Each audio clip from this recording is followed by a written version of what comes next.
할렐루야.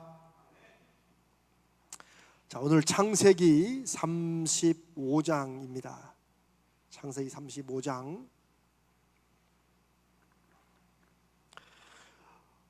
오늘은 그 제목으로 뽑은 주제가 굉장히 저는 의미가 있습니다. 오늘 주제가 뭐죠? 총 제목이 베델로 올라가자. 그 다음에 인생의 대전환점. 베델로 올라가자. 이거 누가 얘기한 거죠? 네? 베델로 올라가자. 누가 얘기한 거예요? 야곱이 얘기한 거예요. 베델로 올라가라. 누가 얘기한 거예요? 하나님이 말씀하신 거예요. 여러분, 베델로 올라가라는 하나님의 말씀을 듣고 베델로 올라가자라고 하는 것을 응답이라고 합니다. 하나님이 주신 응답이 아니라 우리가 하나님의 말씀에 대답하는 거, 응답하는 거죠. 제가 오늘 창세기 35장의 주제를 베델로 올라가자라고 잡은 것은 지금까지 우리가 저 앞에서 나누었던, 그리고 지금까지 진행해 왔던 야곱의 전체 인생 중에 어쩌면 가장 처음, 가장 진솔하게 자원하여 하나님 앞에 응답한 첫 마디예요. 베델로 올라가자. 물론 우리가 아는 대로 하란에 있을 때 하나님께서 너 이제 베델로 네 아버지 집으로 돌아가라 라는 말을 들었죠. 그래서 자기 아내들에게 이제는 올라가자 라고 했지만 그거는 하나님께로 가는 게 아니고 어디로 가는 거예요? 자기 집 고향으로 돌아가는 거예요. 그러나 지난주에 우리가 야곱이 어디에 정착했다고 그랬죠? 세겜에 정착했어요. 세겜에. 그런데 형 에서와 화해하는 문제가 평생 가슴에 무거운 짐처럼 남아있다가 그게 기적처럼 풀린 거예요. 야곱이 큰 노력한 것도 아니에요. 그렇다고 야복 강가에서 야곱이 밤새도록 기도한 것도 아니에요. 그런데 에서가 먼저 야곱에게 달려와서 끌어안고 울면서 서로 화해를 했잖아요. 그러니까 에서가 동생 야곱에게 우리 세겜으로 가자. 내가 땅 다 준비해놨고 이제 가서 우리 형제간에 그동안 20여 년 넘게 헤어졌던 이거 다 잊고 새롭게 살자. 야곱이 뭐라고 그랬어요? 갑니다. 가겠습니다. 그런데 양떼와 소떼가 지금 임신한 새끼를 뵌 가축들이 많아서 빨리 갔다가는 큰일 나니까 먼저 가시면 제가 천천히 뒤따라 가겠습니다. 사실이었어, 거짓말이었어요? 거짓말이었어요. 거짓말이었어요. 왜? 야곱은 세겜에 땅을 사고 정착했어요. 저 밑으로 내려갈 마음이 있었어요, 없었어요? 없었어요. 그 극적인 화해의 순간, 모든 것을 다 이루었지만 마지막에 다 무너질 수 있는 그 시간에 하나님이 역사하셔서 에서와의 극적인 화해를 이루고 그렇게 울면서 막 서로 형님 아우야 막 이랬는데 그때도 거짓말할 수 있는 사람, 야 대단한 거예요. 사실은 여러분, 우리 왜 지금은 몇 년간 중단됐지만 이산가족 상봉이 항상 추석이나 뭐 특별히 추석에 되면 남북 관계에서 굉장히 중요하잖아요. 그 우리가 그 장면 보면 얼마나 정말 눈물이 겹습니까? 그때 막 오랜만에 남과 북이 가족끼리 만나가지고 막 오빠 누구야 이렇게 했는데 그 순간에도 거짓말할 수 있는 사람, 여러분 상상이 됩니까? 근데 이게 야곱이라는 거예요. 그러다가 우리가 지난주 나눈 것처럼 세겜에서 이제는 잘 먹고 잘 살고 끝날 줄 알았던 자기 인생의 탄탄대로가 완전히 무너졌어요. 누구로 인해서? 야곱의 아들들로 인해서. 이미 야곱은 가정에서의 영적인 주도권도 이미 잃어버리고 아버지로서의 가부장적인 가정을 다스리는 힘도 다 잃어버렸어요. 주변에 수없이 많은 부족들이 이 사람들 뒀다가는 우리도 저 세겜 족속같이, 저 하몰 추장의 족속같이 다 죽겠구나. 왜? 하나님의 이름으로 속여가지고 남자들을 다 죽이고 그다음에 어떻게 했어요? 모든 재산, 아이들, 부녀들까지 다 노예로 다 삼았어요. 이건 도륙을 한 것만이 아니고 강도질을 한 거예요. 그러니까 이 세겜에서의 사건이 얼마나 위험하고 충격적인지를 알아야지 이해를 깊이 하면 할수록 35장 1절 한 번 더 읽어봅니다. 이 1절이 얼마나 깜짝 놀라는 하나님의 은혜와 축복의 말씀인지를 알 수 있어요. 35장 1절 읽습니다. 시작. 하나님이 야곱에게 이르시되 일어나 베델로 올라가서 거기 거주하며 네가 네 형 에서의 낯을 피하여 도망하던 때에 네게 나타났던 하나님께 거기서 제단을 쌓으라 하신지라. 하나님이 또 야곱은 지금 어떻게 이제 할 바를 몰라. 이젠 이 엄청난 일을 자식들이 벌여놨으니 어떻게 하겠어요? 그리고 우리가 지난주에 읽은 마지막 34장 31절에 그들이 그러면 우리 누이를 창녀같이 대하는 게 옳습니까? 라고 아버지의 말에 정면으로 반박해요. 이젠 가족도 깨지게 생겼어요.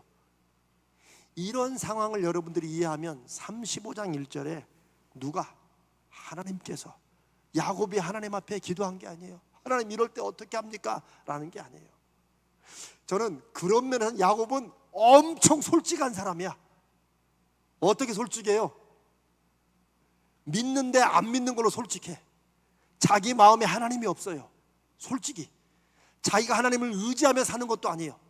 그러니까 야곱은 우리로 말하면 교회에 이름은 달고 있어. 교회에 어쩌면 장로님일 수도 있고 집사님일 수도 있고 오래 다녔어. 다 알아, 교회 다니는 줄. 그러나 자기는 정직해. 못해서 하나님 안 믿어. 우리 집안 대대로 하나님은 믿어왔지만 내 하나님은 아직 아니야. 이거를 그대로 그런 면에서 정직하게 살아간 사람이야. 야곱은 한 번도 하나님 앞에 어떤 시련을 두고 기도한 적이 없어요. 하나님이 늘 먼저 나타났어요. 그런데 하나님이 35장 1절에 그 절박한 순간에, 믿음이 평상시 없잖아요. 아무리 절박해도 하나님 생각 안 납니다. 왜요? 감히 하나님 앞에 할 엄두도 안 나지. 그렇지 않겠어요? 제가 이 얘기를 할 때마다 기억나는 게, 제가 이제 목사로 산 지가 30년이 됐잖아요. 나름대로 미국서 목회도 하고 막 이러고, 제가 이제 그 미국에도 그 한인들이 세운 기도원들이 많아요, 생각보다. 그래서 제가 이제 기회를 잡아서 이제 한번 이제 교회에 기도할 제목도 있고 뭐 이렇게 해가지고 제가 기도원을 미국에 처음 갔어요. 기도원에 제가 차를 혼자, 그리고는 아무도 없더라고. 주중에 갔더니. 그래서 제가 하나님 앞에, 제가 전에 말씀드렸을 거예요. 무릎을 딱 꿇고 아주 경건하게 주여 하고 불렀더니 제 마음과 귀 속에 하나님이 뭐라고 말씀하신 줄 아세요? 오랜만이다. 제가 이 얘기는 여러분께 지난번에 한번 했을 거예요. 저는요, 소름이 온몸에 쫙 돋았어요. 여러분 생각해 보세요. 제가 이건 정말 부끄러움을 무릅쓰고 말씀드리는 거예요. 제가 딱 이제 막 그 이민사에서 제가 기도원까지 이렇게 찾아와서 하나님 앞에 무릎을 딱 꿇고 주여 하면 하나님께서 내 아들아, 뭐 이제 이렇게 나와야 그러면 진행될 거 아니에요. 하나님께서 제 마음속에 분명해요. 오랜만이다. 저는 너무너무 무서웠어요. 깜짝 놀랐어요. 바로 그런 것 같은 거예요. 저는 그래서 이 야곱을 누구보다 잘 이해해요. 누구보다 잘 이해해요. 어쩌면 우리들도 그런 때가 있을 거예요. 야곱은 하나님을 부를 생각도 없어요. 근데 하나님이 먼저 나타나세요. 기독교라는 이 신앙의 다른 종교와 핵심은 하나님이 먼저 찾아오신다는 거예요. 다른 종교는 인생을 살다가 너무 힘드니까 나름대로 신을 찾아요. 그게 보통 종교학에서, 종교심리학, 종교학 개론에서 가르치는 거예요. 어느 사람이나 자신의 인생에서 연약함과 부족함 때문에 신을 찾는 거예요. 큰 바위를 찾든지 엄청 오래된 고목을 찾든지 찾아요. 뭔가 거기에 누군가가 있을 거라고 믿는 거예요. 그러나 하나님은 먼저 찾아오세요. 그래서 여러분 기억하세요? 뭐 기억 안 해도 괜찮아요. 제가 창세기를 하면서 창세기에 해와 달을 갖다가 창세기 1장에 뭐라고 기록했다고 그랬죠? 큰 광명, 작은 광명이라고 기록했어요. 그러면 모세가 그 창세기부터 모세 오경을 썼는데 모세 연대로만 따져도 최소한 3,500년, 4,000년 전이에요. 여러분 우리나라에도 1940년대, 50년대까지만 해도 큰 바위, 지금도 힘 있는 사람들이 많잖아요. 큰 바위나 고목 보면 거기에 신이 있다고 생각했어요. 실제로 요즘은 안 그렇지만 저는 저희 그 외할머니가 이 못도 함부로 못 받게 했어요. 못도 땅바닥에 못 받고 놀다가 엄청 혼났어요. 이놈 자식이 지신 노하시는데 그런다고. 그분이 막 믿음을 그런 신들을 믿고 그런 분이 아닌데 벽에 못도 함부로 못 받고. 요즘도 있죠. 요즘도 그 이사비가 비쌀 때가 있어요. 손 없는 날. 네. 그 손이 사람 손이 아니고 한문으로 보니까 손해볼 손자더라고요. 근데 뭔가 악한 신이나 귀신이나 요걸 건드려 가지고 손해를 보는 날들이 있는데 여기는 손이 없는 날이라 이런 거예요. 하나님이 먼저 나타나세요. 이게 저와 여러분이 믿는 이 기독교 신앙의 아주 중요한 핵심이에요. 제가 큰 광명, 작은 광명이라고 표현한 것은 왜요? 우리 지금도 근데 옛날 모세 때 해는 뭐였어요? 다른 모든 민족들의 해는 신이었어요. 이집트가 파라오, 태양의 아들이라는 소리예요. 태양이 신이에요. 태양신의 아들이 파라오예요. 가장 잘 나가는, 가장 강대국이었고 문명이 뛰어난 이집트도 태양을 신으로 불렀어요. 달도 달의 신이 따로 있었어요. 그러나 하나님 믿는, 여호와 하나님을 믿는 사람들은 그 태양과 달을 뭘로 알았어요? 하나님이 만든 피조물로 알았다는 거예요. 여러분 이건 엄청난 거예요. 좀 느껴지세요? 무슨 말씀 드리는지? 우리가 믿는 이 여호와 하나님, 예수 그리스도, 이 기독교 신앙은요, 세상들이 갖고 있는 일반 사고방식을 완전 뒤집는 어마어마한 거예요. 사실 우리가 그냥 교회를 다니니까 그러려니 이렇게 하지만, 그러니까 우리가 예수 제대로 믿어서 인생의 가치관이 안 바뀌면 제대로 못 믿는 거예요. 제대로 안 믿는 거예요. 나중에 또 합시다. 하나님께서 30번 1절에 일어나 베델로 올라가라 라고 할 때 야곱이, 제가 그랬죠, 처음으로 베델로 올라가자, 베델로 올라가자, 우리가 일어나 베델로 올라가자, 3절이에요. 그리고 제가 그 다음에 인생의 대전환점이 되었다라고 제목에 쓴 거는 아주 의도적이에요. 어떨 때 인생의 전환점이 일어나요? 하늘에서 돈벼락이 떨어질 때가 아니에요. 로또 맞을 때가 아니에요. 그때도 인생의 대전환이죠. 수십억씩 맞고, 그 사람은 몇백억씩 맞으면 인생이 전환되죠. 모두 다는 아니지만 그런 사람들이 나중에 보면 인생이 이전보다 더 힘들게 간 분들도 많아요. 왜? 관리를 못하고 그걸 자기가 딱 주관하지 못하면 어떤 복이 다 복이 되는 게 아니에요. 그게 자기 삶의 저주가 되기도 하고 엄청 힘든, 차라리 그런 것을 안 받았으면 이런 때가 되는 거예요. 그런데 야곱의 인생, 우리가 처음 따질 때, 처음 할 때 험악한 세월을 살았다고 하는 바로 앞에서 고백한 것부터 시작했잖아요. 그 험악하게 살아온 인생의 대부분은 왜 그래요? 야곱의 모든 위기는 다 하나님 위에 살다가 겪는 이런 위기가 아니에요. 이런 고난이 아니에요. 야곱은 다 자기가 자기 욕심에 자초한 고난이에요. 그래서 야곱이 스스로 험악한 세월을 살았다고 그런 거예요. 야곱이 만약에 하나님 앞에 순종하려다가 그런 시련을 겪었다면 험악한 세월을 하지 않죠. 오히려 바울처럼 나의 나 된 것은 하나님의 은혜라고 고백을 하죠. 어떨 때 인생의 대전환점이 일어날까요? 바로 야곱처럼 자신의 마음에서 억지로 눌려서가 아니라 자기가 진정으로 마음에서 하나님을 찾고 하나님께 돌아가는 길밖에 없다 라고 인정하고 돌이킬 때, 그럴 때 인생에 전환점이 생긴다고 저는 믿습니다. 저는 그거를 경험한 목사예요. 저는 야곱보다 어쩌면 더 웃기게 살았다가, 제가 3대째 예수 믿고 제 아들 4대째 믿는데도 무슨 큰 사고는 안 쳤지만 마음의 삶에서 하나님이 제 마음속에 별로, 제가 설교도 하고 다 했지만 저는 그렇게 신앙이 얼마나 입술로 부르는 하나님과 내 가슴에 하나님이 없는 것이 어떻게 가능한가를 저도 경험했어요.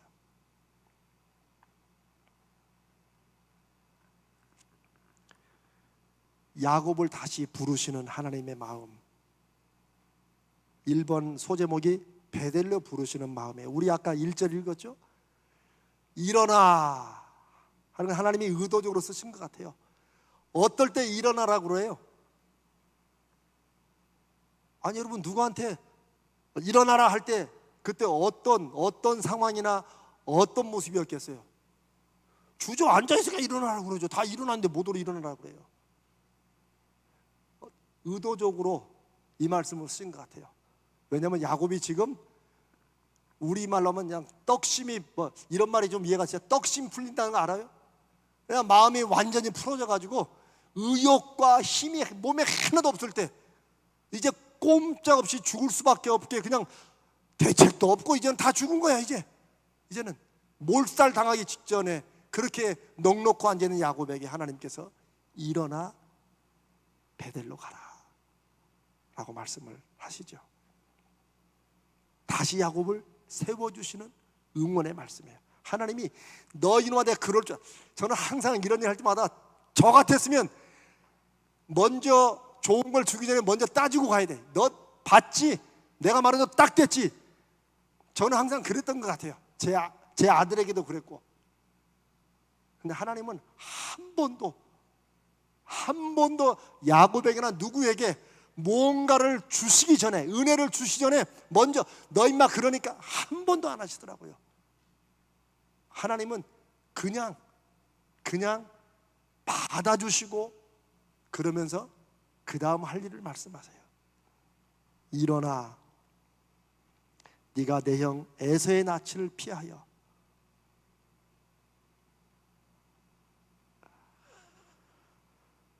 도망하던 때에 내게 나타났던 하나님께 거기서 제단을 쌓으라. 베델로 올라가라. 이 베델로 올라가라는 말씀의 뜻이 뭘까요? 하나님과의 약속을 하나님은 다시 확인시키는 거예요. 자, 여러분, 우리 온라인으로 보신 분도 한번 저를 한번 보세요. 왜 하나님이 이렇게 베델 왜 이렇게 베델을 강조하실까요? 자, 베델에 가서 야곱이 그러면 야곱이 베델까지 뭐 가지 뭐 갈겠어요. 우리 지난주에 지도 봤잖아요. 세겜에서 베델은 조금만 가면 돼요. 아버지 집 밑에 베들레헴 가기 전까지 조금만 더 가면 돼요. 그러면 야곱이, 이제 제가 야곱입니다. 베델로 가라니까 얘 가지고 못 갈 게 뭐 있어. 그래서 다 싸가지고 여기까지 일단 세겜에 두고 베델로 가는 거야. 가가지고 뭐 해요? 저는 하나님 앞에 제단 쌓아요. 하나님 앞에 예배하고. 하나님이 그걸 바라실까요? 하나님이 베델을 강조하라는 게 베델에 가서 해야 될, 약속 지켜야 될 게 있어. 가서 예배도 드리고 어떤 그 거룩한 종교식도 치르고, 이러면 베델을 가는 걸까요? 아니지요. 그건 아니겠지요. 이 베델은 상징적인 겁니다. 자, 하나님께서 베델로 올라가라. 아버지 집으로 가라고 할 때도 하나님은 아버지 집이 어디 있어요? 베델을 지나야지만 가는 길에 있어요. 그런데 왜 하나님이 자꾸 야곱에게 베델 상기시켜 주실까요? 그거는 적어도 베델에서 야곱이 처음으로 하나님을 직면한 거예요. 형의 칼날을 피해서 도망가다가 어느 길에서 잠들었는데 이것도 누가 또 자다가 또 목을 칠 수도 있잖아요. 이런 위험한 중에 하나님이 나타나시자 야곱이 너무 놀래가지고 여기 하나님이 계시는구나 그러면서 자기 인생의 소원을 하잖아요. 하나님, 제가 지금 이렇게 도망가는데 무사히 갔다가 그래서 밥 안 굶고 옷 안 헐벗고 돌아오게 하시면 하나님이 내 하나님 되신다. 내가 이제 하나님을 내 하나님으로 이제 섬기겠습니다. 하나님은 그때 야곱의 마음이 진실인 것을 아신 거예요. 야곱도 진실이죠 그때. 그렇죠? 정말이죠. 정말 그렇게만 해주시면 제가 나중에 약속은 혹시 안 지킬 망정 그 순간만큼은 진심이었다는 거죠. 그래서 하나님께서 야곱에게 베델로 가라 라고 할 때는 뭘 말씀하시는 거예요? 네가 하나님 앞에 진실했을 때 그때 그 마음 그거 회복하라는 거예요. 베델이라는 장소 자체가 중요한 게 아니에요. 장소로만 따지면 10번 20번 갔다 왔죠. 갔다 오면 뭐해? 여러분 교회도 마찬가지예요. 주일날 예배 드려라, 주일 성수, 주일날 그냥 예배만 안 빠지고 왔다 갔다 하면 야곱이 베델 10번 100번 왔다 갔다 하죠. 그럼 뭐해? 아니에요. 한 번을 예배해도 하나님을 만나러 한 주간 동안에 내가 하나님도 떠나 생각도 없이 살다가도 주일날 교회에 가서 하나님 앞에 예배한다고 말할 때 야곱이 마치 평생의 약속을 지키려고 베델로 가는 그런 마음이 우리에게 있다면 대한민국 전 세계 모든 교회에서 주일날 예배드리는 성도 중에 하나님의 은혜를 경험하지 못할 성도는 아무도 없을 것입니다. 왜요? 마음이 준비되어 있고 마음이 하나님 앞에 열려 있기 때문에요. 베델로 올라가라, 베델을 강조하는 것은 첫 마음, 첫 사랑, 첫 결심, 그걸 우리에게 생각하는 거죠. 여러분 우리 왜 결혼 이제 해가지고 10년 20년 살다 보면은 뭐 권태기도 오고 뭐 그런다고 그러잖아요. 근데 그럴 때 상담하거나 누가 어른들이 이렇게 충고할 때 뭐래? 야, 너 임마 처음 결혼할 때 생각해봐. 왜? 우리 중에 거의 99.9%가 결혼할 때 평생을 어떻게 사냐 이렇게 결혼한 사람 아무도 없어요. 다 이 사람 아니면 죽을 것 같은 마음으로 그냥 너무 좋아가지고 서로 바라만 봐도 좋다고 바보같이 살았잖아요. 시간이 지나고 세월이 지나보니까 잊어버려서 그렇지. 그런데 너 임마 처음 결혼할 때 너 나한테 뭐라고 그랬어? 나중에 결혼해가지고 엄마가 그렇게 너 그 남자 안 된다고 해도 그냥 누구 씨 없으면 못 살아요 막 이러고 할 때 너 그럼 나중에 절대 후회하지 마 이렇게 해도 나중에 후회를 하더라고. 그게 인생이에요. 또 찔찔찔 친정 와서 막 짜고 할 때 엄마가 뭐라고 그래요? 너 내가 뭐라고 그랬어 옛날에? 그러면서 그 첫 마음으로 돌아가러 가는 거죠. 하나님께서 야곱에게 오늘 저와 여러분에게 베델로 돌아가라, 베델을 생각하라고 하는 것은 그 첫 마음, 우리가 예수 믿을 때 첫 마음, 하나님이 나를 구원하셨다고 하는 것을 내가 무슨 말인지 몰랐다가 갑자기 내 가슴속에 확 밀려드는 뜨거움으로 그냥 울컥하고 그렇게 다가왔던 그 첫 신앙의 순간, 그게 우리가 돌아가야 되고 회복해야 될 베델인 줄로 믿습니다. 여러분 보세요. 하나님께서 1절에 베델로 올라가라고 하면서 하나님이 또 말씀하시잖아요. 네가 네 형 에서를 피해서 도망가던 때에 네가 나타났던 그 안에, 하나님이 혹시 야곱이 깜빡할까 봐 다 말씀해 주세요. 그거예요. 그거 네가 형 칼날 피해서 막 도망가고 그 절박하던 때 그때 너에게 먼저 나타났던 그 하나님, 너 그 하나님을 만난 그때 그 마음으로 돌아가라는 거죠. 은혜와 기쁨과 감사로 만났던 그 하나님, 그리고 하나님 앞에 야곱이 서원한 그거를 기억하라는 거죠. 처음 사랑은 여러분 요한계시록에도 에베소 교회에도 요한계시록 2장 5절에 하나님께서 에베소 교인들에게 말해요. 네가 처음 사랑을 잃어버렸다. 그러면서 이게 어쩌다 잃어버린 게 아니에요. 그 성경 그 원문 내용을 보면 어떻게 하다 보니까 잃어버린 게 아니고 의도적으로 알지만 잃어버린 거예요. 야곱처럼 하나님을 알지만 안 하는 거예요, 이게. 그러면서 2장 5절에 네가 어디서 떨어졌는지를 기억하라, 생각하라. 영어로 보면 여기 보니까 the height from which you have fallen. 네가 어떤 높이에서 지금 이 아래로 내려왔는가. 이거는 아래로 떨어진다는 그런 말이 아니고 쉽게 말하면 너는 이렇게 살 사람이 아닌데 네가 지금 어느 정도까지 바닥에 내려와 사는지 그거 보라는 거예요. 그게 요한계시록 2장 5절 말씀이에요. 네가 처음 사랑을 잃어버렸다. 네가 어디에서부터 떨어졌는가를 기억하라. 이 요한계시록에 이 말씀이 있는 거는 참 특별한 말씀이에요. 왜? 하나님은 창세기부터 우리를 하나님의 형상으로 지으시고 모든 만물보다 우리를 볼 때 모든 만물이 누구를 봐요? 하나님의 일부분을 봤다는 거예요. 우리는 그렇게 지음을 받은 거예요. 그리고 하나님이 너희는 내 백성이 될 것이고 나는 너의 하나님이 될 것이라고 이런 관계를 맺으시고 오늘날 역사가 이렇게 이끌어온 것이에요. 베들로 올라가라 하는 말은 다른 말로 하면 너는 그렇게 살 사람이 아니야, 그 정도에 만족할 사람이 아니야 라고 말씀하시는 거예요.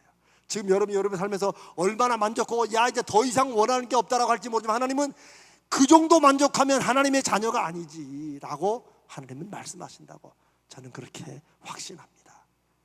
예수 믿는 사람은 그 정도에 만족할 게, 네가 지금 어디서부터 지금 바닥으로 내려왔는가 빨리 알라는 거죠. 두 번째가 또다시 막아주는 하나님. 5절입니다. 우리 5절 한번 읽어볼까요? 시작. 그들이 떠났으나 하나님이 그 사면 고울들로 크게 두려워하게 하셨으므로 야곱의 아들들을 추격하는 자가 없었더라. 제가 2절부터 4절은 빼먹었지만 나중에 뒤에 합니다. 야곱이 모든 재산, 양떼도 얼마나 많아요, 소떼도 얼마나 많아요, 자식들도 얼마나 많아, 이거 다 데리고 이제 도망가는 거, 피해가는 거예요 또. 근데 하나님이 어떻게 하셨어요? 여기 엄청난 말씀이 나와요. 하나님이 그 사면 동서남북에 어디 하나 하나님이 사방으로 지키시는 거죠. 그런데 거기에 크게 두려워하게 하셨으므로, 이 말을 영어 성경에 보면 The terror of God이에요. 테러는 뭐예요? 요즘 그냥 제일 싫은 게 테러죠. 미국 저 중동에서 막 자살 폭탄 나고 막 아프가니스탄, 이게 테러예요. 테러 행위는 뭐냐면요, 사람들에게 그 행동을 보면 공포를 느껴서 감히 뭘 반대를 하지 못할 그런 행동을 하는 걸 테러라고 그래요. 테러. 그래서 뭐 왜 막 끔찍한 뭔가를 보내기도 하고 막 그러잖아요. 그게 테러예요. 근데 원래 하나님께서 어떤 분이신가를 나타내 사람들에게 꼼짝 못하게 하시는 그 행위가 바로 The terror of God이에요. 하나님의 공포, 하나님이 주시는 두려움. 이거는 뭐 저 아프가니스탄이나 중동 이런 테러하고는 뭐, 지금 미국은 911이라고 세프템버 11에 9월 11일 날 그 쌍둥이 2개 무너진 것이 미국의 역사와 생각을 완전히 바꿨다고 그러잖아요. 아마 현대 역사에 그 9.11 테러, 2001년 9.11 테러는 정말 기억될 거예요. 저하고 와이프는 그 강변에 타고 오다가 그 아침에 비행기가 꽂히는 걸 봤다니까요. 우리는 지금도 그걸 보면, 그걸 생각할 때마다 가슴이 철렁해요. 야, 저는 처음에 영화 찍는 줄 알았어요. 진짜 하나는 이미 연기가 막 나고 있고 두 번째 이렇게 푹 꽂히는데 우리 보면서 오 하는데 푹 꽂히는 걸 보고 저는 저 영화 찍는 줄 알았어요 처음에. 그래서 저게 뭘까 하고 이제 집으로 와서 이렇게 보니까 테러가 일어났고 얼마 있다가 건물 2개가 무너졌더라고요. 여러분 저 실제 눈으로 보면은요 깜짝 놀란 정도가 아니에요. 그런데 야곱이 그 모든 재산과 이걸 끌고 지금 얼마나 불안해요. 지금 하나님이 가라고 하니까 가긴 가는데 아직까지 믿음은 안 생겼죠. 그런데 하나님께서 The terror of God, 하나님의 공포를 온 사면에 다 심어주시, 뭘 했는지 모르지만, 그러니까 아무도 추격할 수가 없어요. 쫓아가니 그냥 눈 벌거니 뜨고 그냥 가시라고. 근데 하나님이 이렇게 하신 게 또 있었죠. 라반이 야곱을 죽이려고 막 쫓아왔는데 전날 밤에 하나님이 나타나시고. 그런데 이게 뭐냐면요, 이게 하나님께서 주시는 약속한 복의 근원 아세요? 저 창세기 12장에 아브라함에게 주신 약속, 너는 복의 근원이 될지라. 근데 제가 그랬죠, 복의 근원이라고 해서 우리한테서 복이 나오는 게 아니라고 말씀드렸죠. 하나님이 사람들을, 우리를 볼 때 우리를 통해서 복이 나오는 것처럼 그렇게 만들어 주겠다는 거예요. 그런데 그 복의 근원의 내용이 뭐예요? 너를 축복하는 자에게 누가 축복을 해요? 하나님이 축복을 하는 거예요. 너를 저주하는 자에게 누가? 하나님이 저주하는 거예요. 이게 성경이 말하는 하나님의 사람들에게 약속하신 복의 근원의 약속이에요. 우리가 뭔가를 하는 거 아니에요. 우리를 축복하는 사람들에게 내가 그 사람들에게 뭘 주는 게 아니에요. 그걸 많이 착각해요. 근원이란 말은 그게 아니에요. 사람들이 볼 때는 야, 저 장로님하고 내가 가까이 하고 장로님을 좋아하니까 거기서 뭔가 나오는구나 라고 볼지 모르지만, 실은 그렇게 하신 분이 누구예요? 하나님이 그렇게 하신다는 거예요. 누군가 우리의 모습을 보고, 겉모습을 보고 무시해가지고 막 우리를 힘들게 하면은, 우리가 나중에 가만히 있으면 하나님께서 하나님의 사람을 저주하고 힘들게 한 것으로 하나님이 그들, 요게 딱 그거예요. 야곱이 나가는데 사면으로 하여금 야곱을 저주하는 사람들에게 하나님이 그들을 저주하는 그 공포와 두려움을 그들로 보게 한 거예요. 그리고 빠져나갑니다. 근데 여러분 그거 아세요? 우리가 이제 내년에 또 기회가 되면 이제 야곱을 강의한 것처럼 제가 요셉을 강의할 겁니다. 이게 연결이 되거든요. 요셉에게 제일 중요한 단어는 형통함이에요. 일이 술술 잘 풀리는 거예요, 의식으로 말하면. 그래서 제가 요셉을 강의할 때는 형통함의 비밀이라고 제가 주제를 잡았어요. 야곱은 야곱에서 이스라엘로 바뀌는 것인데, 요셉은 일이 술술술 풀려요. 그런데 그 풀리는 그 형통함의 그 이유가 하나님이 아브라함에게 주신 그 이유와 똑같아요. 복의 근원이에요. 요셉에게 좋게 대해주고 하면 하나님께서 요셉을 통해서 하나님의 복이 흘러가도록 해요. 보디발이라는 장관은 바로 밑에서 시위대장, 호위, 요즘으로 말하면 경호실장 같은 거죠. 옛날에 위세 좋았던 그런 사람이었는데, 히브리 노예 요셉 하나를 들임으로써 그 집안이 엄청난 복을 받아요.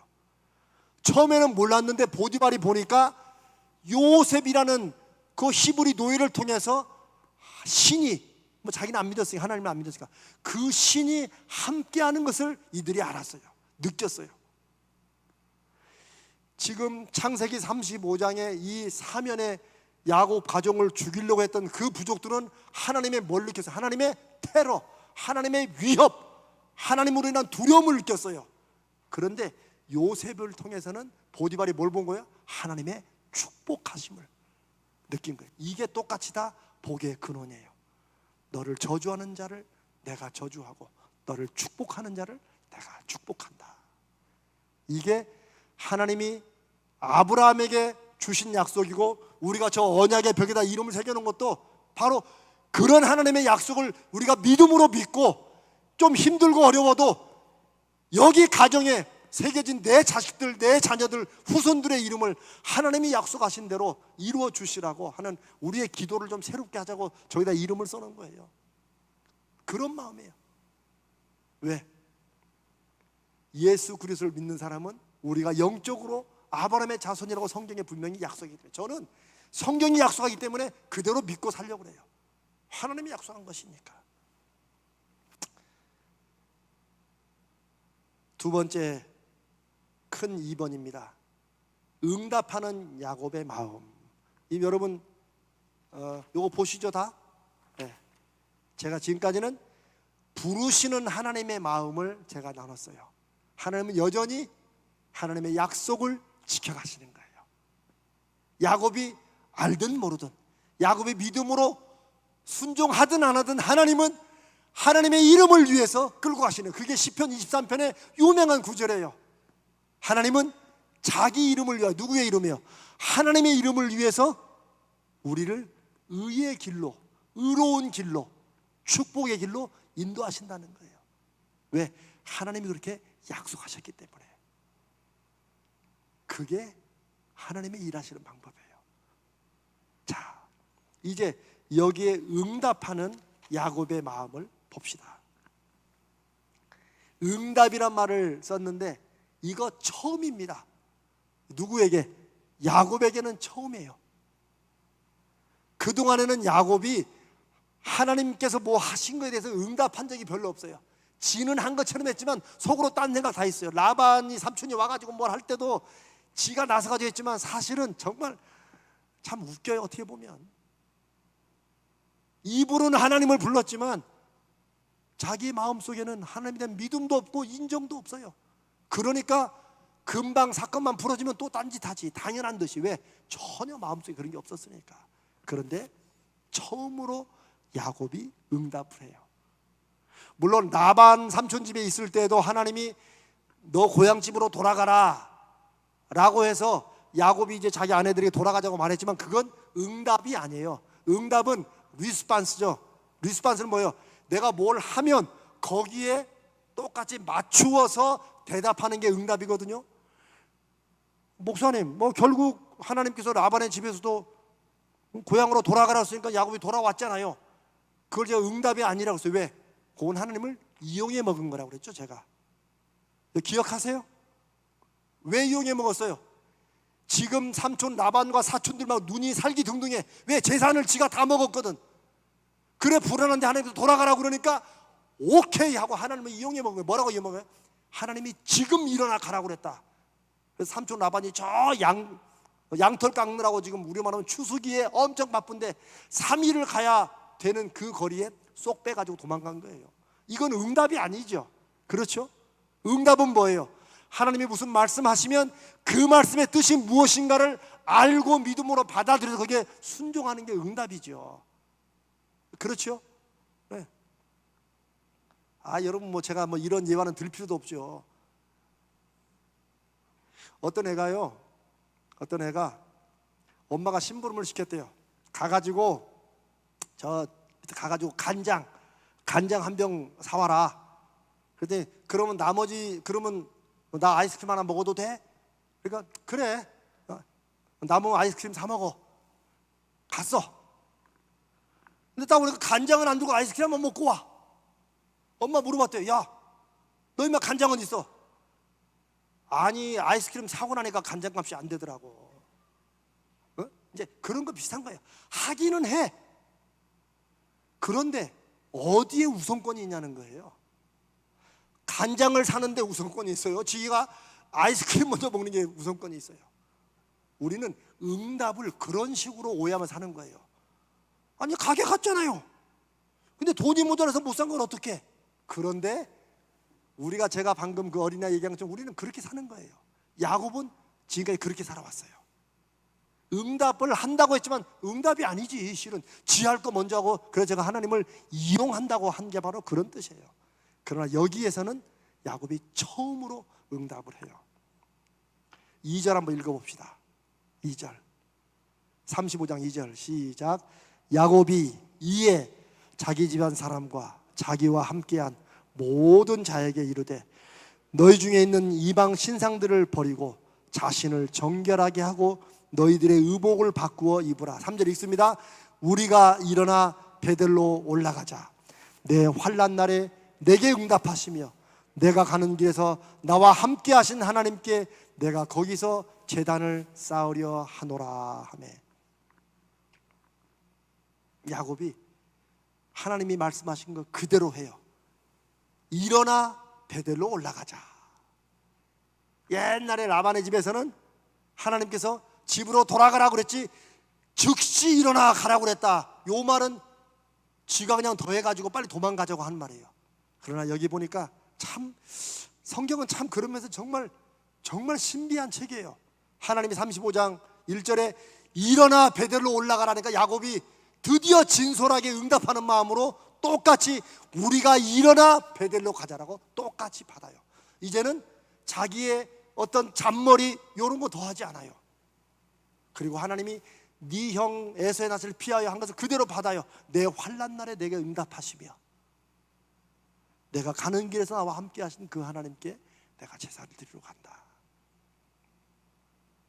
야곱이 진실로 진짜로 단지 어려서가 아니라 그 위험을 딱 겪고 나니까 야곱이 드디어 인생의 눈이 돌아온 거죠.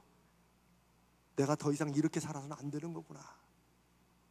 모든 게 무너지는 그 순간에 하나님을 찾고 하나님의 뜻을 파악할 수 있는 사람, 그래도 믿음 안에 선 사람이에요. 하나님이 야곱을 그렇게까지 인도하시죠. 이방 신상을 버리고, 이번에 1번이죠. 이방 신상, 이게 아주 중요합니다. 지금 야곱이 진실로 하나님 앞에 응답했다는 것을 증거해 주는 게 바로 이런 구절들이에요. 처음에 2절에 뭐라고 그래요? 너희 중에 있는 이방 신상들을 버리고. 그 말은 무슨 말이에요? 그 너희들이 주로 누구겠어요? 야곱의 아들들이지. 아들들 며느리들이죠. 손주 손녀들이지 다.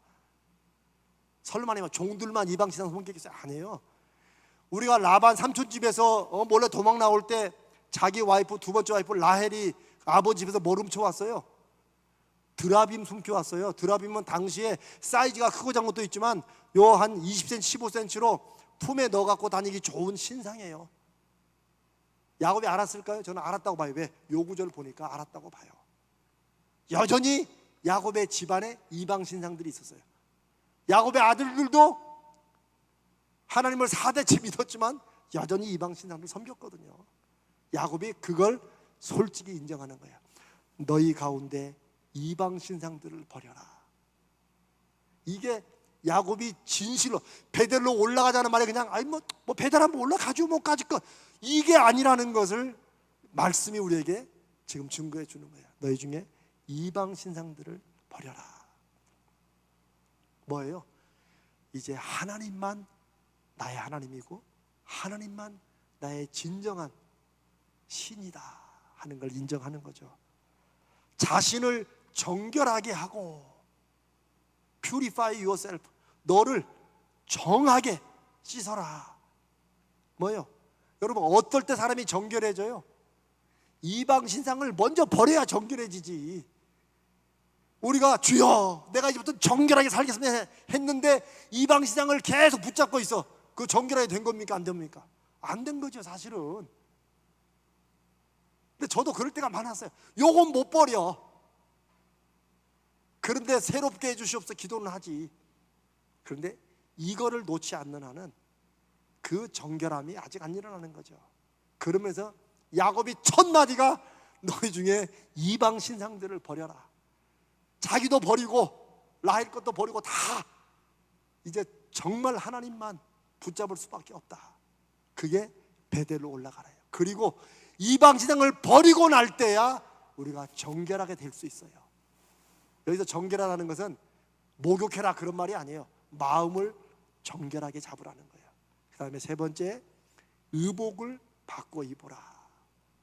우리가 왜 옷을 왜 설날이나 특별히 새해 되면 왜 옷을 이렇게 새롭게 입잖아요. 그런 것과 똑같아요. 마음을 새롭게 하는 거죠. 먼저 영혼을 새롭게 하죠. 이방 신앙을 버리는 거죠. 그 다음에 마음을 새롭게 하죠. 우리를 정결케 하죠. 그 다음에 자신의 육신까지도 새롭게 하죠. 의복도 바꿔 입고. 이게 베델로 올라가는 야곱의 자세예요. 그래서 드디어 하나님께 응답하는 거예요. 이제 여러분, 신앙생활은요 그렇게 본다면 하나님과의 관계에서 신앙생활이 뭐냐? 하나님이 주시는 은혜, 하나님이 우리에게 하시는 행위에 대한 우리의 응답이에요. 그게 신앙생활이에요. 하나님이 여러분에게 역사 안 하시면 여러분이 기다리셔도 돼요. 저는 하나님 앞에 그런 확신이 있어요. 왜? 하나님은 그렇게 늘 해오셨어요. 여러분 힘드시면 안 해도 돼요. 그래서 하나님 앞에 그 얘기 하세요. 하나님이 먼저 해줘야 나도 하지요 라고 그렇게 그냥 좀 배짱을 좀 튕겨보세요. 차라리 기드온처럼 정말 이게 말씀하신 분이 하나님이시면 하나님이라는 증거를 좀 보여주시라고. 차라리 이런 사람들이 하나님을 만나요. 근데 오늘 한국교회는 이제는 벌써 100년이 넘어가고 한국교회가 세계교회 중심인 것처럼 막 이렇게 엄청나게 숫자로 부흥하고 나니까 이제는 그냥 이 정도, 그냥 베델 가서 이렇게 찍고 오는 것만으로도 충분하는 것처럼 신앙생활을 이미 한국교회는 오래전부터 했어요, 사실은. 그런데 하나님과 관계의 핵심은 뭐냐? 하나님이 우리에게 먼저 하시는 은혜와 행위에 대한 우리의 응답이에요. 그게 중요합니다. 어떤 면에서는 하나님을 정말 경험하시기 원하시면 그냥 오늘도 말씀 듣고 좋은 말씀이다 땡 이게 아니고 정말 인생의 전환점을 만드시려거든. 제가 여러분과 함께 여호와 산마를 우리 가족에서 경험하자고 한 것처럼 하나님이 안 주시면 하지 말아봐야 돼요. 저는 솔직히 제가 그런 마음도 있어요. 정말 제가 주일날 기도할 때 그럴 때도 있잖아요. 없어서 못 드립니다. 여기서 끝나지 말고 하나님이 주시면 드립니다 라고 그렇게 하나님께 기도하고 하나님이 정말 응답하시나 안 하시나 그렇게 하나님을 시험이라도 해보라는 거예요. 이게 제 말입니까? 아니에요. 저 말라기 선지자도 하나님 앞에 너희의 온전한 11조를 드려서 하나님이 거기에 하는가 안 하는 걸 보라고. 하나님은 그런 면에서는 우리가 하나님을 한번 경험하기 위해서 하나님을 시험하고 하나님과 한번 이렇게 좀 도전해보고 그러기를 원하세요. 그냥 뜨뜻미지근하게 그냥 믿는 것도 아니고 안 믿는 것도 아니고. 우리가 때로는 지쳐서 뭐 그럴 때 있지요. 사실 저도 많이 그랬었으니까. 그러나 어느 순간에 야곱 같은 그런 때가 내 인생에 도저히 이렇게는 더 이상 못 간다 하면은 뭔가 결단하고 진짜 하나님 앞에 작정하고 한번 매달려 봐야 돼요. 왜? 하나님이 원하시는 믿음의 관계는 그런 하나님의 은혜와 하나님의 행위에 대한 응답이기 때문에 그래요. 이게 신구약 전체를 흐르는 하나님과 우리와의 하나님이 원하시는 관계예요. 나는 너희의 하나님이 되고 너희는 내 백성이 되리라 해요. 세상의 많은 종교들은 혹시나 해코지 당할까 봐가 그 신이 좋아하는 것을 드리고 그 신의 신앙 안 하려고 피하는 그런 종교예요. 그러나 하나님은 먼저 나타나서 주시고 베푸시고 그러니까 내가 너희의 하나님 된 것을 네가 이제 봤냐? 이제는 내 백성처럼 살라고 하시는 게 야곱을 통해서 주시는 말씀이에요. 그리고 오늘날 우리들에게 우리 가자제일교회도 저는 주시는 말씀이라고 믿습니다.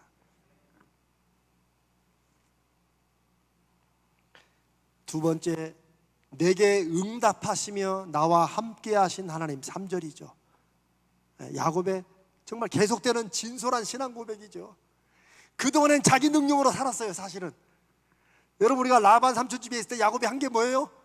신풍나무, 단풍나무, 살구나무 흔들었어요. 이거 제가 그랬죠. 어떤 목사님은 그걸 무슨 야곱은 너무나 뛰어나서 DNA를 알았다. 웃기는 소리. 그거는 아닙니다. 당시에 몇몇 사람들이 그거 혹시 흔들어서 이렇게 하면 특히 이제 양들이 새끼 뵐 때 그걸 이렇게 흔들거나 앞에 두고 물을 마시게 하면 그걸로 어떻게 해서 다 시커먼 거 양이 나온다. 하품이 나온다. 핫질 양이 나온다. 이걸 야곱이 들어가지고 그거 무슨 대단한 거라고 앞에서 그거 흔들고 이렇게 살았던 야곱이에요, 사실은. 그런데 야곱이 드디어 깨달은 거죠. 나의 환난 날에 내게 응답하시고 내가 걸어온 모든 길에 나와 함께 하신 하나님, 드디어 깨달은, 이제 인정한 거죠. 사실은 인정한 거죠. 자기 힘으로, 자기 꾀로, 자기 능력으로, 그래도 내가 에서한테 내가 팥죽이라도 해가지고 내가 장자권을 땄고 내가 아버지가 안 주려고 하는 걸 내가 막 속여서라도 내가 장자의 명분으로 축복도 받고 이거 다 내가 안 했으면 어쩔 뻔했어. 야곱은 마음속에 그런 게 있을지 모르죠. 삼촌 라반이 나한테 싹을 그렇게 속였는데 내가 어떻게든 해가지고 그냥 악착같이 해가지고 내가 이렇게 재산을 모았잖아 라고 야곱은 평생 자기가 해온 것에 대한 자부심이나 자신감이 있을지 몰라요. 그러나 이 세겜에서의 사건을 겪은 다음에 야곱이 자기 인생의 모든 것이 하나님이 함께 하심으로 그나마 여기까지 왔다는 것, 그 하나님의 손길을 보게 됩니다. 그게 3절이에요. 내게 응답하시며 나와 함께 하시는 하나님께 내가 거기서 제단을 쌓아야겠다. 그러면서 뭐 기도한다, 예배한다, 여기에 우리의 중심이 담겨 있지 않으면 그냥 하는 거예요. 어느 종교나 다 기도 있어요. 어느 종교나 자기 신에게 드리는 예배가 다 있어요. 예배 행위가. 저는 여러분 그 이슬람 요즘에 왜 한 번씩 TV에 보면 알잖아요. 하루에 3번, 어디 하면 5번씩 하네요. 알라 아크발, 신은 위대하시다. 여러분 그거 아무리 바빠도 그 시간 되면 딱 끊고 합니다. 그거 행위로 따지면 우리는 뭐 그거 못 가죠. 거기 그 따라가지도 못하잖아요. 그러나 중심이 담길 때, 진실한 고백이 담길 때 하나님은 베델에서 야곱이 하나님 앞에 쌓는 그 제단, 그 예배, 그 기도를 하나님이 기뻐 받으시는 거예요. 그리고 그렇게 하나님 앞에 중심으로 이방 신상들을 버리고 마음을 정결하게 하고 의복도 바꿔 입고 올라가는 그 베델의 그 결심의 순간부터 야곱의 인생의 대전환이 일어나는 거예요. 하나님이 이런 고백을, 이런 인생을 원하시죠. 미가서 6장 8절에 보니까 대체 내가 하나님 앞에 뭘 어떻게 해야 되느냐. 그러니까 미가서 6장 8절에 사람아 주께서 선한 것이 무엇임을 내게 보이셨나니 여호와께서 내게 구하시는 것은 오직 정의를 행하며 인자를 사랑하며, 사람을 사랑하는 거죠, 겸손하게 내 하나님과 함께하는 것이 아니냐, 함께 행하는 것이 아니냐. 이 말씀에도 보면 하나님이 결국 원하시는 건 뭐예요? 하나님과 동행하는 거예요. 하나님이 이렇게 말씀하시면 거기에 또 응답하고, 또 내가 이렇게 말하면 하나님이 또 거기에 말씀하시고, 이거 무슨 뭐 대단한 게 아니고 동행하는 거. 히브리서 11장에 말하는 하나님께 나아가는 자는 반드시 하나님이 계시다는 것과 하나님이 자기를 찾는 자들에게 상 주시는, 응답하시는 분임을 믿어야 된다. 그 믿음이 있어야 하나님을 기쁘시게 할 수 있다 하는 거죠. 창세기부터 요한계시록까지 하나님은 계속 나는 너의 하나님이 되고 너희는 내 백성이 되라. 그거예요. 예수 그리스도가 오신 이유도 그거예요. 임마누엘, 우리와 함께 하시는 하나님. 하나님이 계속 함께 하자 해요. 지금도 마찬가지예요. 함께 하자는 거예요. 이제 마지막에 엘베델 7절 한번 읽어봅니다. 7절 읽습니다. 시작. 그가 거기서 제단을 쌓고 그곳을 엘베델이라 불렀으니 이는 그의 형의 낯을 피할 때 하나님이 거기서 그에게 나타나셨음이다라.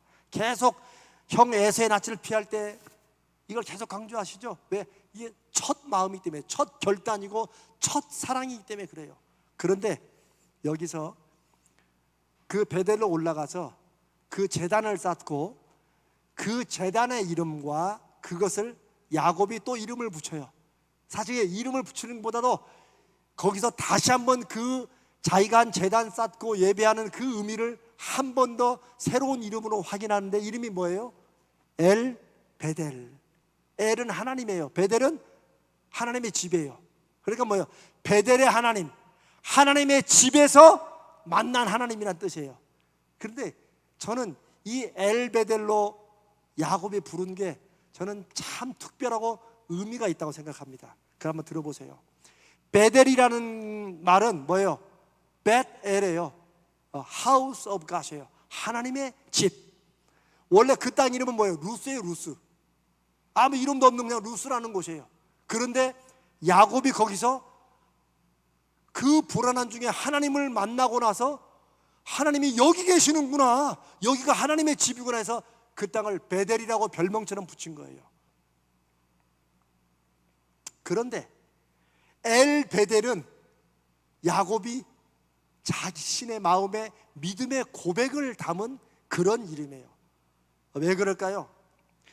베델의 하나님, 이 말은 하나님이 계시는 곳에서 만난 하나님이라는 뜻이에요. 쉽게 말하면 무슨 말씀인지 알겠어요? 왜 야곱이 그 지역을 베델을 한 번 더 확인하면 왜 엘 베델이라고 했어요? 20년 만에 이 베델 하나님의 집으로 내려왔더니 하나님이 나를 다시 만나 주신 거예요. 그래서 여기는 엘 베델이라고 한 거예요.